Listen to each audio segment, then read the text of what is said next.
It is 1 hour 30, Universal Time. I'm Jim Tedder in Washington. Palestinian reports say an Israeli air attack in the northern Gaza Strip has killed one person. At least 2 others reportedly are missing or injured. Israel says its warplanes were targeting militants who were placing a bomb near Israeli soldiers. Israeli forces have carried out air attacks in Gaza for almost a week to try to gain the release of a captured Israeli soldier. Earlier, Israeli Prime Minister Ehud Olmert rejected a demand by Palestinian militants to release Palestinian prisoners by early Tuesday. Mr. Olmert said his government will not negotiate to win the release of the soldier. He said the Palestinian Authority is responsible for the soldier's safe return. Turkey has urged Iraqis to support a peace plan to end the increasing violence in Iraq. Turkish Foreign Minister Abdullah Gül said he hopes the plan will help re-establish security and unity in Iraq. He spoke to reporters with the Iraqi Foreign Minister in Ankara.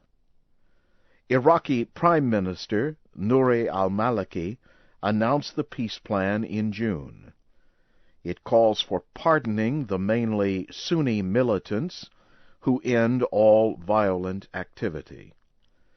Earlier, 2 bomb attacks in Iraq killed at least 8 people. More than 40 others were wounded. One attack took place south of Baghdad. The other was in the northern city of Mosul. An American government official says 6 nations will consider punishing Iran if it has not agreed to suspend uranium enrichment by July 12th.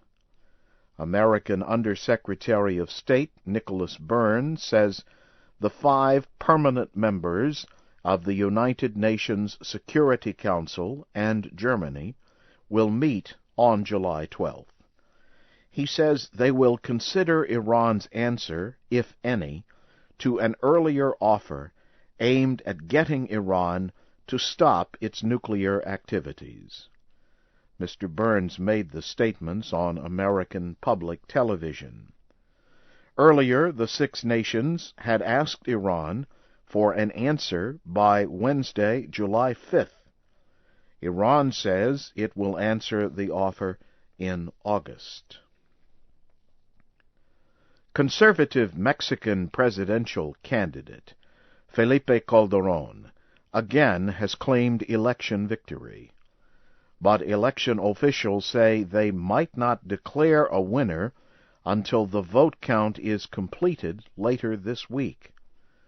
Officials in Mexico City say 98% of the votes from the election Sunday have been counted. So far, Mr. Calderón leads his main opponent by 1%. That candidate is Andrés Manuel López Obrador, who has also claimed victory in the election. Mexicans also voted for representatives in the National Congress. The results so far show that Mr. Calderón's party has won the most votes. In Spain, a train accident in the eastern city of Valencia has killed at least 41 people. About 47 others were injured. Spanish officials say it was an accident, not a terrorist attack. They say the train was speeding and one of its wheels broke. The train came off the tracks and crashed into a wall. Spanish Prime Minister José Luis Rodríguez Zapatero ended his visit to India because of the accident and is returning to Spain. Thousands of people are in Valencia for the World Meeting of Families, organized by the Roman Catholic Church. You are listening to the news in VOA Special English. The first Chinese train traveling from Beijing to Tibet on the world's highest railway has ended its first trip in the Tibetan capital, Lhasa. The historic two-day trip included the 5,000-meter-high Tangula Pass. Some passengers breathed oxygen from tubes to prevent them from getting sick because of the extreme height. The railway is part of China's efforts to develop Tibet and link it more closely to other parts of China. Chinese officials say the railway will open new markets for Tibetan goods and increase its number of foreign visitors. Critics say the railway will threaten Tibetan culture by bringing in more settlers and visitors. Russian President Vladimir Putin has urged world religious leaders to work to stop those trying to incite hatred between the world's Christian and Islamic communities. Mr. Putin spoke at the opening of the World Religious Leaders meeting in Moscow. More than 150 delegates from more than 40 countries are attending the three-day meeting. They represent Christianity, Judaism, Islam, Buddhism, and other religions. They are expected to discuss world issues, including terrorism, the environment, conflicts, diseases, and drugs. The United States Space Agency says it will go ahead with plans to launch the Space Shuttle Discovery on Tuesday. NASA officials made the announcement after a meeting of top officials. On Sunday, engineers found a split in the material protecting the fuel container on the shuttle. Launches set for Saturday and Sunday were canceled because of bad weather around the Kennedy Space Center in the southern state of Florida. NASA has been trying to improve the protective material of its shuttles since the spacecraft Columbia broke apart as it returned from orbit in 2003. 7 astronauts were killed. The United States will be 230 years old on Tuesday.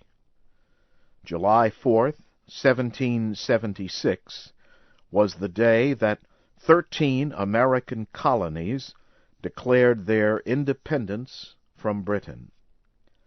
Americans all across the country are preparing to celebrate. They will attend parties and marches in cities and towns. They will also listen to concerts and watch fireworks shows. The celebration party in the capital, Washington, D.C., will be shown on television all across the nation. And now, briefly, here again is the major news of the hour, read in VOA Special English. Palestinian reports say an Israeli air attack in northern Gaza has killed 1 person and injured 2 others. Conservative Mexican presidential candidate Felipe Calderón again has claimed election victory, but official results have not been announced. And in Spain, a train accident in the eastern city of Valencia has killed at least 41 people. About 47 others were injured. And that's the news in VOA Special English. From Washington, Jim Tedder.